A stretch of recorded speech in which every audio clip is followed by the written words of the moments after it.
రమగారు నమస్తే అండి. నమస్తే చే రమగారు, అన్ని దానాల్లో కల్లా అన్నదానం చాలా గొప్పదని విన్నాం కదండి. అయితే ఈ అన్నదానం అనేది ఎక్కడ చేస్తే, ఎవరికి చేస్తే పూర్తి ఫలితం ఉంటుంది రమగారు? ఆకలిగా ఉన్న వాడికి దానం చేయటమే అత్యద్భుతమైన అన్నదానం. ఎవడు అన్నార్తుడుగా ఉంటాడో వాడికి పెట్టిన దానం కోటి రెట్ల ఫలితాన్ని ఇస్తుంది. పాయింట్ ఇది. కాకపోతే ఇవాళ రేపు మనం అన్నదానాల విధానాలు మారినాయి. ఇప్పుడు దేవాలయాల్లో ఏ దేవాలయానికి వెళ్ళినా అన్నదానం జరుగుతుంది అంటే మనం ఏం చేస్తాం, ఓ 1000 రూపాయల అన్నదానాన్ని కట్టేస్తాం. మన మ్యారేజ్ డే రోజునో, బర్త్డే రోజునో, పిల్లల పుట్టినరోజుల నాడో, మామగారి తిథి నాడో చేస్తాం కదా. నాయనమ్మ పేరు మీదో ఎవరో ఒకరి పేరు, వాళ్ళ తిథి నాడు, వాళ్ళ నక్షత్రాన్ని నాడు చేసేలాగా ఆ రోజు నక్షత్రానికి ఆ గుడికి వచ్చిన వాళ్ళు తినిస్తూ ఉంటారు. ఇది ఒక పందా అలవాటైంది. కొన్ని దేవస్థానాల్లో నిత్యము అన్నదానం ఉంటుంది. ఓ గురువారం ఓ శుక్రవారం కాకుండా నిత్యము భోజన సదుపాయం ఉంటుంది. గుడికి వెళ్ళిన ప్రతి భక్తుడు భోజనం చేయొచ్చు.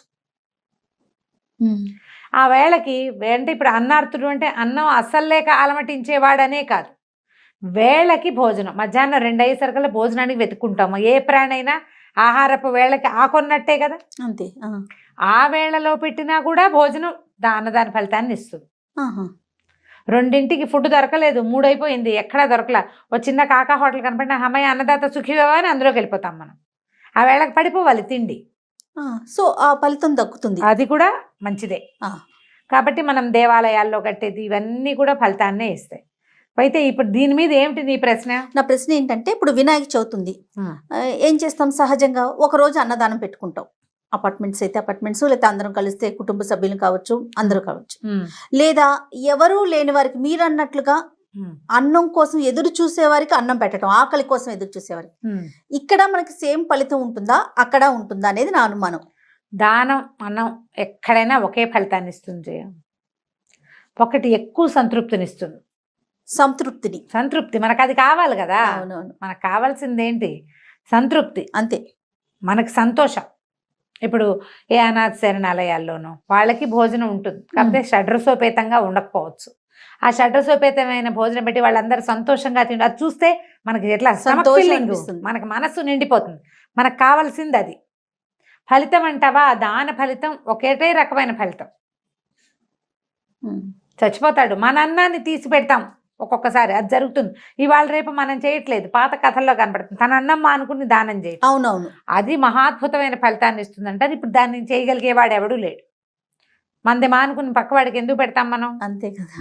ఏదైనా ఫ్రెండ్ అయితే సగం సగం పంచు తింటాం, ఒక ముద్ద తక్కువ తింటాను అంతే. ఉన్న దాంట్లోనే ఓ ముద్ద నీకు వేస్తామని 4 తినేటప్పుడు ఒకటి ఎక్స్ట్రా వస్తే తలా ఓ ముద్ద తగ్గించుకుని వాళ్ళకి పెడతాం.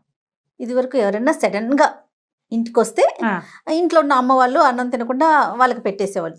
ఎవరన్నా వస్తే సడన్ గా, అదే ఇప్పుడు అసలు ఏమో అన్నం తినకుండా అని నేను మాత్రం అనుకోవట్లేదు జయ, నాకు తెలిసి. నేను చూసాను అమ్మగారు, మా ఇంట్లో ఎవరన్నా గబుక్కుని వస్తే గనక అమ్మ భోజనం చేసేవాళ్ళు కాదు, పెట్టేసేవాళ్ళు. నాకు తెలిసి అయితే తలా ఒక ముద్ద, పెరుగన్న ఒక ముద్ద తగ్గించుకుంటే మనిషి భోజనం వచ్చేస్తుంది. 10 మంది ఉన్న ఇళ్లలో ఇలా జరుగుతుంది కదా. అది పెద్ద అంటే ఇది తప్పు కాదు, ఎక్కువ కాదు, అది కాదు, తక్కువ కాదు. రాత్రిపూట లేట్ నైట్ కరెక్ట్ గా వచ్చిన మనిషికి భోజనం, ఇంకా వాళ్ళు బయటకు వెళ్ళినా వాళ్ళకి భోజనం లభించదు. ఇవన్నీ దాన ప్రక్రియ కిందకే వస్తాయి. మనం ప్రక్రియ అని పెద్ద పదం వాడక్కర్లేదు. కానీ ఆహారపు వేళకి ఒక జీవి ఎవరైనా సరే, మన చుట్టం పక్కం కాకర్లేదు, దారిపోయే వాళ్ళైనా సరే, మన వాళ్ళే అవ్వక్కర్లా, వాళ్ళకి ఆ వేళకి ఒక ముద్ద పెడితే అది భగవంతుడి అంశం ఉన్నట్టు మనలో. శివుడే కదా అందరికి అన్నం పెట్టేవాడు. అన్నపూర్ణేశ్వరే వేళకి అన్నం పెడుతుంది అందరు. ఆ వేళకి ఆవిడ వాళ్ళ అన్నం మన ఇంట్లో పెట్టించింది. అలా ఇట్లా జరుగుతుంది, బాగానే ఉంది.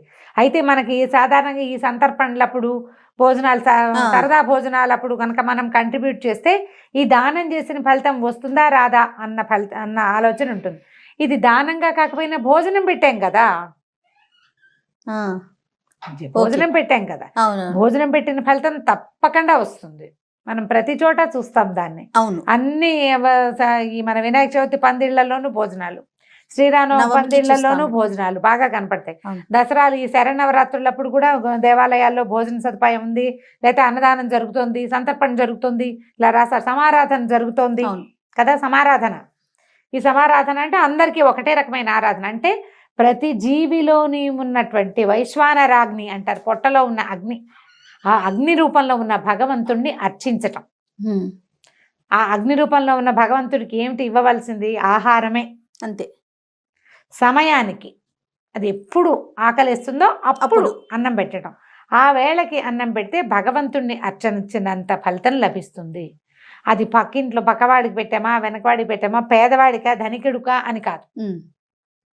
మీరు అన్నట్లుగా పేదవాడికి పెట్టామనుకోండి, ఎక్కువ తృప్తి మనకి పోనీలే, పాపం వీడికి అన్నం లేదు ఇవాళ ఈ పూట మన ఇంట్లో వాడు అంటాడు, బాబు 3 రోజులైంది అన్నం తిని, ఇవాళ నీ చేతో పట్టాడు అన్నం తిన్నా, సంతోషంగా ఉన్నాను నేను. వాడన్న ఆ మాట మనని సంతోషపెడుతుంది. అంతే. ఎన్నాళ్ళు అయిందోనమ్మా మజ్జిగ పోసుకుని అన్నం తిని. చాలా మంది అంటారు ఊళ్ళల్లో మజ్జిగలు దొరకవు, ఎండాకాలం చాలా బాధపడతారు. ఇప్పుడు లేదు, ఇదివరకటి కాలంలో ఉండేది. ఎందుకు రమ్మగారు? ప్రతి ఒక్కరికి పాడి ఉండేది కదా. పాడి ఉంటే ఎండాకాలం పాడి తగ్గిపోతుంది.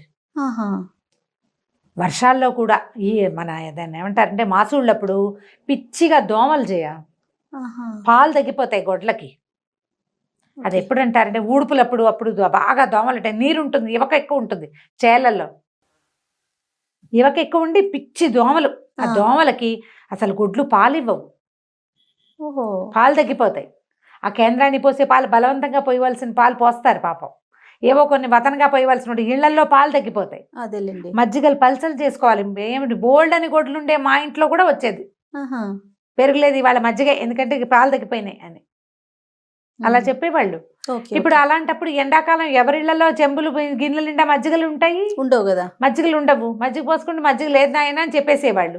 చల్లంటే నీళ్ళగా ఉండేది. ఎన్నాళ్ళు అయిందమ్మా చిక్కటి మజ్జిగ పోసుకుని అన్నం తిని అంటే ఇప్పుడు ఎండ వెళ్ళేటప్పుడు ఎవరైనా వస్తే ముష్టి వాళ్ళు వచ్చారనుకో అన్నం పెట్టేవాళ్ళు. వాడు కొబ్బరి చెట్టు కింద కూర్చుని 2 బాదం ఆకులు కుట్టుకుని చక్కగా కూర పచ్చడి వేసుకుని, మా ఇళ్లలో పప్పులు ఎక్కువగా ఉండేవి, పప్పు ఎక్కువ, పప్పు కూర వేసుకుని అన్నం దీన్ని మజ్జిగ పోసుకుని, అబ్బా మజ్జిగమ్మా చిక్కటి మజ్జిగ ఏం గొడ్డమ్మా అని అడగటం. వచ్చి ముష్టి వాళ్ళు నిజంగా గొడ్లను చూసి ఈ పాలు ఇది అని తెలుసుకోవడం. మళ్ళీ గేదెలు ఉన్నాయమ్మా మన దగ్గర, పాలు చిక్కగా ఉంది, మజ్జిగ చిక్కగా ఉంది. అప్పుడు వాడి ఇచ్చే సంతోషం చూసావా, సంతృప్తి చాలా పెద్దది. అతని మాట చూస్తే చాలు మనకి. ఆ వచ్చిన వ్యక్తి హాయిగా అతను సంతోషంగా తిని, నేరేటి మీ చేత్తో తిన్నానమ్మా మళ్ళీ ఇప్పుడు వచ్చే అన్నం తినడానికి అంటే అసలు అది ఎట్లా ఉంటుందంటే కొండెక్కినట్టు ఉంటుంది మనకి. అనుభవిస్తేనే తెలుస్తుంది. ఈ మామూలుగా అందరం కలిసి భోజనాలు చేసేటప్పుడు మనకు అదొక క్యాజువల్ థింగ్గా ఉంటుంది, మనకు తెలియదు. మనం శరణాలయాల్లో అసలు అన్నార్తులుగా ఉండే వాళ్ళకి అక్కడ అన్నం పెడితే మనకు ఒక సంతోషం కలుగుతుంది. దానివల్ల ఏమవుతుందంటే మళ్ళీ చేద్దాం అనిపిస్తుంది. జయ అవునండి, ఇంకా చెయ్యాలి ఇట్లాంటివి. అవును పాపం ఇలా ప్రతిసారి చేద్దాం, ప్రతి పండక్కి చేద్దాం. మన వాళ్ళు ఎవరికైనా ఇక్కడ ఫలానా చోట వీళ్ళు కొంత చిన్న గ్రూప్ ఉంది, ఓ 15 మంది పిల్లలు ఉన్నారు అంటే మన వాళ్ళు కూడా అక్కడికి వస్తున్నారు అనుకో, అవన్నీ మనకి సంతోషాన్ని ఇస్తాయి. ప్రధానమైనది ఏంటంటే ఆత్మసంతృప్తి. నేను ఒక దానం చేస్తున్నా, ఒక మంచి పని చేస్తున్నా, ఒక సహాయం చేస్తున్నాను అనేది. ఆ తృప్తి కోసమే ఇలా ఈ పద్ధతిని ప్రవేశపెట్టారు మన వాళ్ళు. పాత పద్ధతి కదా ఇది. ఇక మెల్లిగా మనం అట్లా చేస్తుంటే ఏమవుతుంది, మనలాంటి వాడే వీడు కూడా వీడికి మాత్రం అన్నం ఎందుకు ఉండకూడదు అని అనిపించద్దు. అప్పుడు మనకి సహాయం చేసే గుణం పెరుగుతుంది. పిల్లలకి నేర్పిస్తే అవి ఇంకా ప్లస్ అవుతాయి. ఎక్కడైనా సమారాధనలో మన డబ్బులు కూడా పెడితే మంచిదే, అదేం తప్పేం కాదు. అదంతా కూడా దానం కిందే మంచి ఫలితాన్నే ఇస్తుంది. ఇది ఇచ్చే సంతృప్తి, అది ఇచ్చే ఫలితము 2 సమానం కాదు. ఇది ఎక్కువ, ఇది మనం బాగా ఫీల్ అవుతాం కదా. సో ఈ ఫీలింగ్ కోసమని ఇలాంటివి చేయాలి. రైట్. ఫలితం కోసం అన్ని రకాలు చేయొచ్చు. ఎక్కడికైనా దేవాలయానికి వెళ్ళి మీరు జ్ఞాపకం పెట్టుకోండి, ఒక మాట చెప్పండి. దేవాలయాలకు వెళ్తాం, అర్చక స్వామికి వేస్తాము, హుండీలో వేస్తాము. ఇక్కడ భోజనం ఉంది అంటే ఇట్లా నిత్యాన్న దానం జరుగుతుంది అంటే కనీసం ఒక 100 రూపాయలైనా అక్కడ కట్టండి. పెద్ద పెద్ద అమౌంట్స్ కట్టగలిగే మహానుభావులు మంచిదే. మామూలు వాళ్ళు కూడా ఓ పిల్లాడి పేరుతోటో పిల్లల పేరుతోటో ఒక మాట అనుకుని బర్త్డేకో ఇంకోటో వాళ్ళ డేట్లు కూడా ఏ డేట్ని చేయము అని కూడా అడుగుతారు. సింపుల్ అన్నదానం జరుగుతుంది కొన్ని చోట్ల అయితే. ఓ 2 రొట్టెలు, ఓ పల్చటి కూర, కొంచెం సాంబారు, కొంచెం మజ్జిగాన్నం. మధ్యాహ్నం వేళకి ఇంకేం దొరకపోతే అదే కాదు అమృతం. మరి ఇంకో 10 కిలోమీటర్లు దిగాని ఏమీ దొరకదు, పోన్లో ఇదే తినేద్దాం అనుకుంటారు. అవును, అసలు ఆ టైంకి ఎవరికైనా అన్నం పెట్టేందుకు మన 100లో 1 పావలా ఖర్చు అయినా అది మనకి ప్లస్. అద్భుతం నమ్మగారు. కాబట్టి ఎక్కడ దేవాలయంలో ఇది ఉంది అంటే మీరు అక్కడ భోజనం చేసినా చేయకపోయినా కాంప్రమైజ్ కావద్దు.